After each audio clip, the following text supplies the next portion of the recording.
चाहे आप कितने भी खुश हों या फिर आप कितने भी दुखी हों, आगे आने वाले कुछ ही पलों में आपको ये याद नहीं रहेगा कि आप कितने खुश थे या फिर कितने दुखी थे।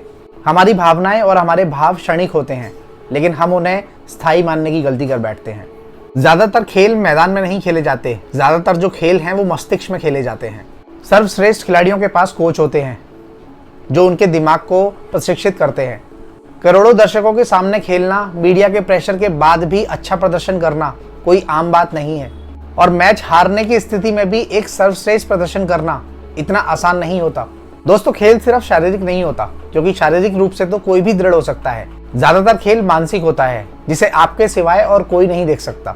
मानसिक नियंत्रण यानी कि इस चीज पर ध्यान केंद्रित करना कि आपको किस पर अपना ध्यान केंद्रित करना है। खेल के मैदान में यही आपको जीत दिलाता है, क्योंकि आंतरिक संसार हमेशा बाहरी संसार को चलाता है।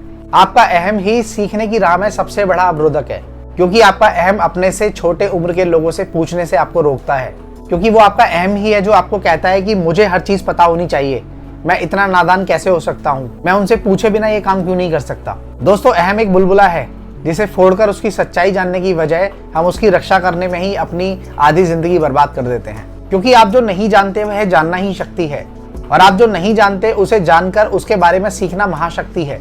जब आप किसी को कहते हैं कि आपको 5 साल का अनुभव है, तो क्या वाकई ये 5 साल का अनुभव होता है, या फिर एक ही साल का अनुभव है जिसे 5 बार दोहराया गया है।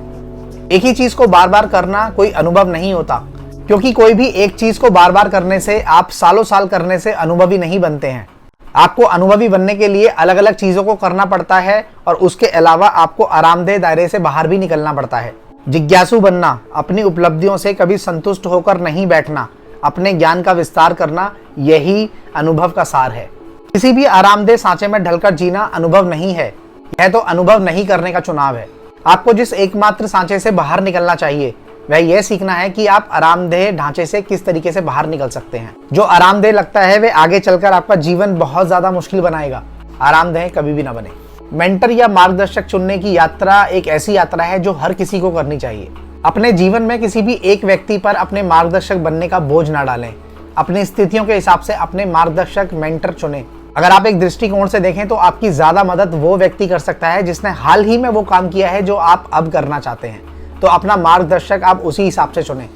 जब आप अपनी समान उम्र के अनुभव वाले मार्गदर्शक चुनते हैं तो वे आपकी समस्याओं को समझते हैं, वे आपके मुद्दों को रेखांकित करते हैं और वे सुझाव देते हैं जो कि आपके हिसाब से महत्वपूर्ण है। ज्यादातर मार्गदर्शक ऐसे होने चाहिए जो कुछ समय पहले ही आपकी स्थिति से गुजरे हों। ज्यादातर लोग मार्गदर्शक उसी तरह चुनते हैं जैसे वे एक नजदीकी रेस्टोरेंट में जाकर सैंडविच चुनते हैं, सिर्फ इसलिए क्योंकि वे 10 साल से सैंडविच बना रहे हैं। लेकिन यहाँ पे मार्गदर्शक चुनने का मतलब है सबवे सैंडविच चुनना, जहाँ पर हर चीज आपकी पसंद की होनी चाहिए। यह मेरा काम नहीं है कि मानसिकता आपको बाधित करती है, क्योंकि आप एक ऐसी सीमाएं ओढ़ लेते हैं जिनका कोई अस्तित्व ही नहीं है। आप अपने जोश की खोज नहीं करते हैं, आप तो अपने जोश का विकास करते हैं। जोश कोई ऐसी चीज नहीं है जो आपको पहले ही दिन एमएफ हुसैन या एआर रहमान या फिर सचिन तेंदुलकर बना देगी। जोश चित्र बनाने, संगीत रचने या क्रिकेट खेलने की छोटी सी आंतरिक प्रेरणा है। वह प्रेरणा जो जब तक आपका पीछा नहीं छोड़ती, जब तक कि आप इसे हर हाल में कर नहीं लेते। जोश लगन है, क्योंकि इसकी वजह से ही आप छोड़ने के तमाम कारणों के बावजूद अपने काम में जुटे रहते हैं। यह एक पागलपन है कि कई लोग दिल के आधार पर निर्णय लेते हैं, जबकि उन्हें एक्सेल शीट के आधार पर निर्णय लेने चाहिए। यह एक पागलपन है कि लोग एक्सेल शीट के हिसाब से निर्णय लेते हैं, लेकिन उन्हें अपने निर्णय दिल के हिसाब से लेने चाहिए। धन संबंधी निर्णय अच्छी तरह एक्सेल शीट पर ही लिए जाते हैं, लोगों से संबंधित निर्णय अच्छी तरह से दिल से लिए जाते हैं। हम सभी प्रश्न पूछने की आंतरिक योग्यता के साथ पैदा होते हैं, लेकिन स्कूल और माता पिता इस योग्यता का गला बचपन में ही घोट देते हैं। बचपन में हमारे साथ कुछ भी गलत नहीं किया गया था, सिवाय उस परिवेश के जिसने हमें बताया कि प्रश्न पूछना गलत है। मूर्खतापूर्ण सवाल मत करो, अपना मुंह बंद रखो। कितना मूर्खतापूर्ण प्रश्न किया है। गलत। सवाल पूछना अच्छी बात है, बहुत अच्छी बात है। ज्यादा जानने के लिए सचमुच जिज्ञासा होना अच्छी बात है, भले ही दूसरे लोग इसे मूर्खतापूर्ण माने, लेकिन प्रश्न पूछना बहुत अच्छी बात है। क्योंकि अगर आप सफल हो जाते हैं तो लोग केवल आपकी सफलता को देखते हैं, अगर आप असफल हो जाते हैं तो लोग आपकी सिर्फ असफलता को देखते हैं। वे यात्रा को नहीं देखते, यात्रा को सिर्फ आप देखते हैं। इस यात्रा में आपका जीवन भी कटा होता है। उस एक बड़ी सफलता से पहले मिली जितनी भी असफलताएं हैं उन्हें कोई नहीं देखता। कोई ये नहीं देख पाता कि आप कितनी बार असफल होने के बावजूद भी आप अपनी आदतों और कमियों से कैसे उभरे और वे इसलिए नहीं देख पाते क्योंकि उनका जो ध्यान होता है वो अंतिम परिणाम पे होता है, यानी कि आपकी असफलता पर। आप सफलता और असफलता की प्रक्रिया के दौरान जो भी बनते हैं वही सबसे महत्वपूर्ण होता है।